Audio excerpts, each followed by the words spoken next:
सो hey guys, कैसे हो आप सभी।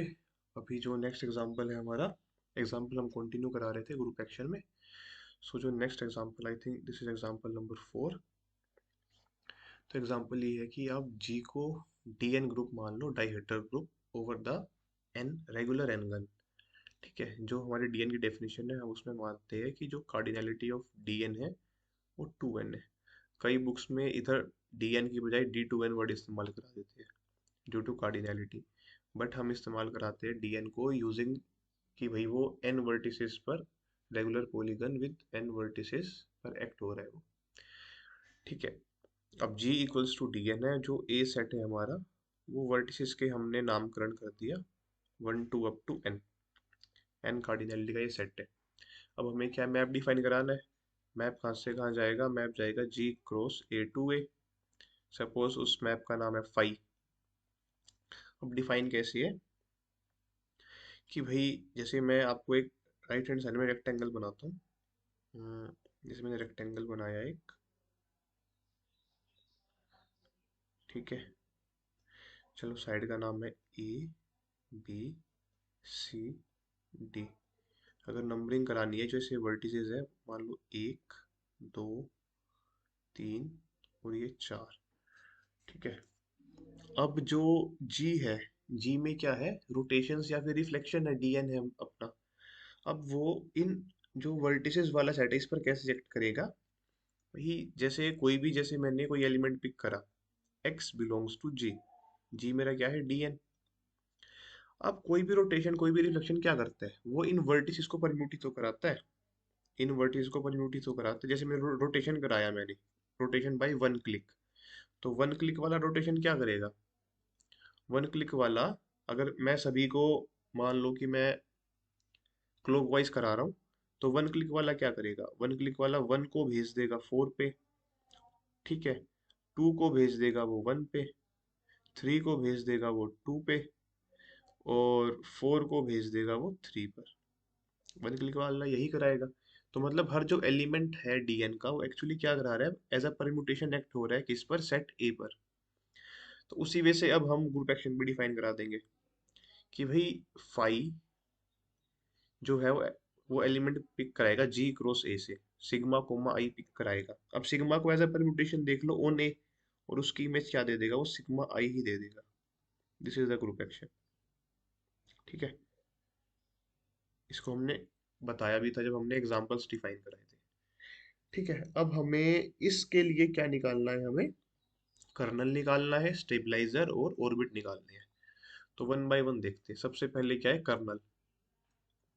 ठीक है, कर्नल क्या है, ग्रुप के वे एलिमेंट आएंगे जो सभी एलिमेंट को ए के फिक्स करा रहे हैं। ठीक है, अब फिक्स कराने का मतलब वो सभी वर्टिसेस को सेम पर भेज रहे हैं, है ना। इसका मतलब अगर कोई भी रोटेशन या भी कोई भी रिफ्लेक्शन मैं पिक कराऊंगा जी से, तो वो किसकी किसकी तरह बिहेव करा रहा है, वो आइडेंटिटी परम्यूटेशन की तरह बिहेव करा रहा है ऑन सेट ए। यही तो हो रहा है।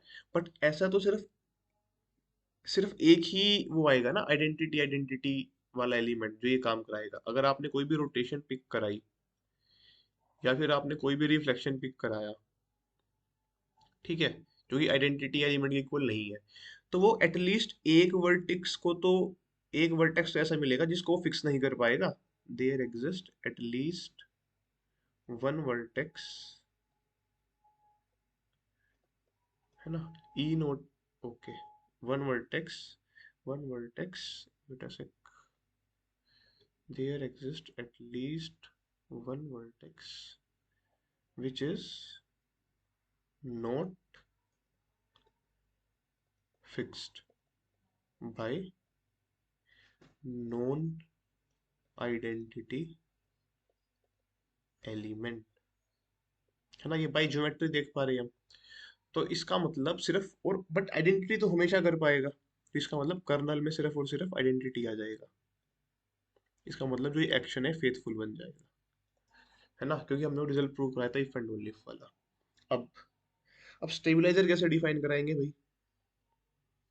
स्टेबलाइजर किसका निकलता है, किसी भी सेट के एलिमेंट का। तो आई मैंने वो वर्टेक्स पिक करा लिया। अब डेफिनेशन क्या थी इसकी, ग्रुप के वे एलिमेंट जो इस आई को फिक्स करा रहे हैं। हाँ। अब अगर आप रोटेशंस को देखोगे, क्या कोई भी रोटेशन इसमें जा पाएगा? ऑब्वियसली जो स्टेबलाइजर वो सब ग्रुप है, तो ऑब्वियसली इसमें वो तो जाएगा, आइडेंटिटी एलिमेंट, है ना। E belongs to this. But identity के अलावा क्या कोई और जा पाएगा, वो हमें देखना है। अगर आप ध्यान से देखो कि भाई किसी भी आई के लिए कोई भी रोटेशन तो स्टेबलाइजर में जा ही नहीं पाएगा। क्यों? क्योंकि कोई भी अगर रोटेशन होएगा, फॉर एग्जांपल अगर मैं रेक्टेंगल पर ही काम करा रहा हूँ, तो कोई भी जो रोटेशन होएगा वो किसी भी वर्टेक्स को फिक्स ही नहीं कराएगा, है ना। या तो आप क्लॉकवाइज घुमा लो या फिर आप एंटी क्लॉकवाइज घुमा लो, तो कभी भी रोटेशन मैप किसी भी वर्टेक्स को फिक्स तो करा ही नहीं पाएगा। तो इसका मतलब वो इन पर्टिकुलर आई को भी फिक्स नहीं करा पाएगा। तो इसका मतलब no rotations, no rotation in stabiliser of I. ठीक है। अब अब क्या कोई रिफ्लेक्शन जाएगा? रिफ्लेक्शन को देखना है। रिफ्लेक्शन जाएगी इन स्टेबिलाईजर ऑफ आई। ध्यान देना, आई तो फिक्स है ना। देख लेते हैं, अगर मैं रेक्टेंगल में आऊं फॉर एग्जांपल, अगर मैं रेक्टेंगल में आया और मान लो आई कोई एक वर्टेक्स है ये, और मान लो इसके सामने वाली है जे। अब अगर मैं इस डायगोनल के अराउंड मिरर इमेज लूं, तो आई तो फिक्स हो जाएगा ना, है ना। क्यों? क्योंकि अगर इसका नाम वन है, बचे हुए का इसका नाम टू है, तो इसके अंदर आई तो आई में जाएगा और जे जे पे ही जाएगा। वन और टू ट्रांसपोजिशन की तरह एक्ट कराएंगे, वन टू पे और टू वन पे, तो आई आई पे फिक्स हो गया। मतलब बट अगर मैं एक पेंटागन बना रहा हूँ, रेगुलर पेंटागन, मान लो ये रेगुलर है, तो इस केस में एक्सिस क्या आता है? इस केस में mid point, axis of reflection mid point, और एक अपोजिट, सॉरी एज का मिड पॉइंट, उसके सामने वाली वर्टेक्स, वो एक्सिस आती है ना। अब इस केस में भी अगर मान लो ये आई है, तो ये हमें रिफ्लेक्शन मिल जाएगी ना। अब इसके कोरस्पॉन्डिंग अगर मैं इसका भी नामकरण करूं, एक दो तीन चार, ये आई है, तो ये आई फिक्स हो रहा है ना इस रिफ्लेक्शन के अंडर। कौन सी रिफ्लेक्शन है? जो आई को तो आई पे भेज रही है, वन को फोर पे, टू को थ्री पे, थ्री को टू पे, और फोर को वन पे, है ना। तो फिक्स हो रहा है। मतलब अगर एन इवन हुआ, ये कोई केस कौन सा इवन वाला ना, एन इज इवन, तो जो मेरी अब आई के लिए स्टेबलाइजर का मतलब, वो रिफ्लेक्शन तो आएगी इसमें, जो आई और उसके साम अपोजिट वाली जो वर्टेक्स पे जो कनेक्ट करके जो हम एक्सिस ऑफ रिफ्लेक्शन बना रहे हैं ना, तो वो वाली रिफ्लेक्शन तो स्टेबलाइजर में जाएगी जाएगी। और सेम अगर एन ओड है, तो आई आई को और उसके सामने वाली एच के मिड पॉइंट को ज्वाइन करके जो एक्सिस एक्सिस ऑफ रिफ्लेक्शन आएगी, उसके कोरस्पॉन्डिंग जो रिफ्लेक्शन मैप आएगा, वो किस में जाएगा? स्टेबलाइजर में चला जाएगा। तो इसका मतलब, और क्या कोई और जा पाएगा? और तो कोई जा ही नहीं पाएगा, क्योंकि हमें आई को तो फिक्स रखना ही है ना।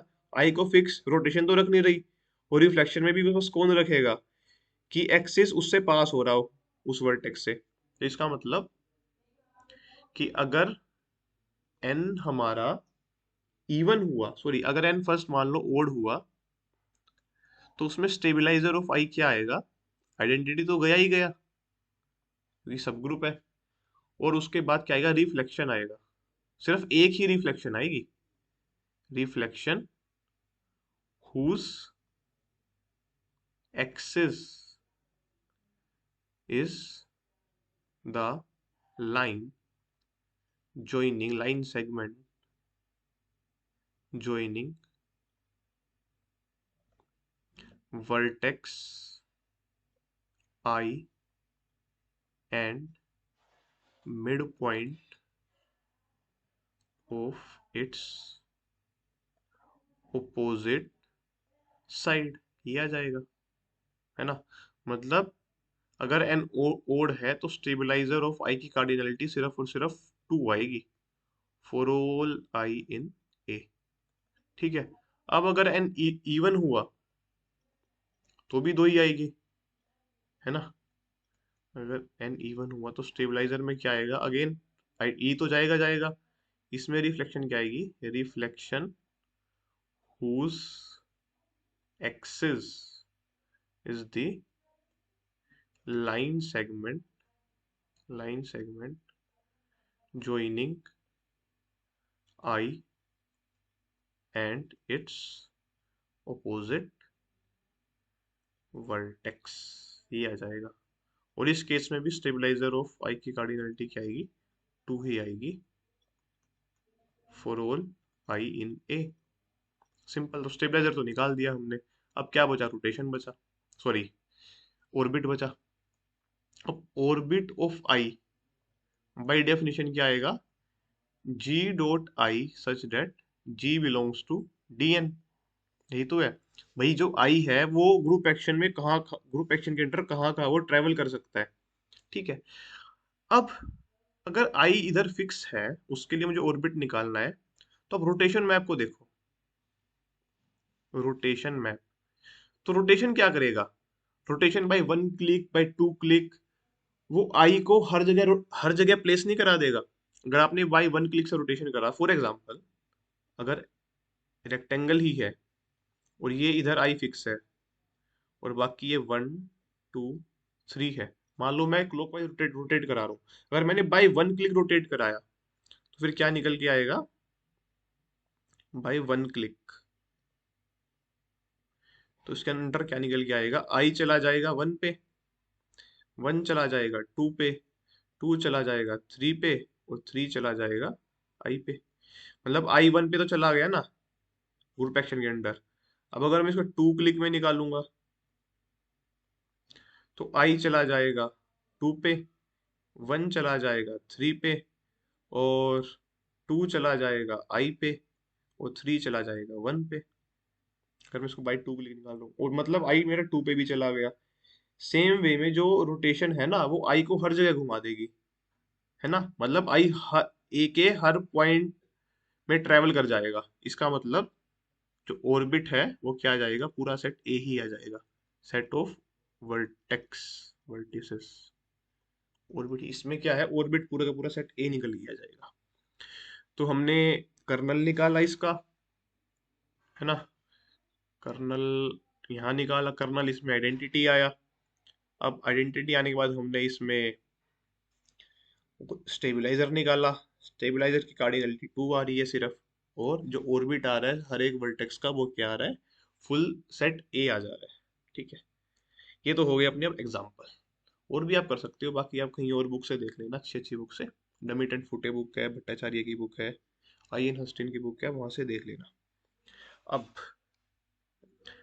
अब जो है, हमने कहा था एक वीडियो में कि हम लेग्रांजे थ्योरम प्रूव करा देंगे ग्रुप एक्शन की हेल्प से, तो उसको कर लेते हैं, लेग्रांजेस थ्योरम। ठीक है। थ्योरम क्या कहती है, if cardinality of G is n less than infinite, इसका मतलब that is G is a finite group, G is a finite group. ठीक है। And H a subgroup of G, then order of H divides what, order of G, order of G, so this is the theorem, है ना। मतलब finite group में सब group का order group के order को डिवाइड करा देगा। तो इसका प्रूफ देखते हैं यूजिंग ग्रुप एक्शन। ठीक है। ओके, अगर इसका प्रूफ देखें तो ठीक है, हम एक ग्रुप एक्शन डिफाइन कराएंगे, since H is subgroup of G, colour बदल देता हूँ, since H is subgroup of G, तो हम एक ग्रुप एक्शन डिफाइन कराएंगे from H cross G to G. ठीक है, या we define a group action from, suppose उसका नाम फाई रख दिया, H cross G to G. कैसे डिफाइन है, phi of H comma G is equals to H dot G. Dot का यहाँ पे क्या है, वो जो ग्रुप में इनकी प्रोडक्ट है, एच जी। ठीक है, अब चेक करा लेना कि ये एक वेल डिफाइंड मैप है। ओके, अब हम इस पे एक रिलेशन डिफाइन कराएंगे। ठीक है, किस पर रिलेशन डिफाइन कराएंगे? हम्म, हम डिफाइन कराएंगे जी पर ही, हम रिलेशन डिफाइन कराएंगे।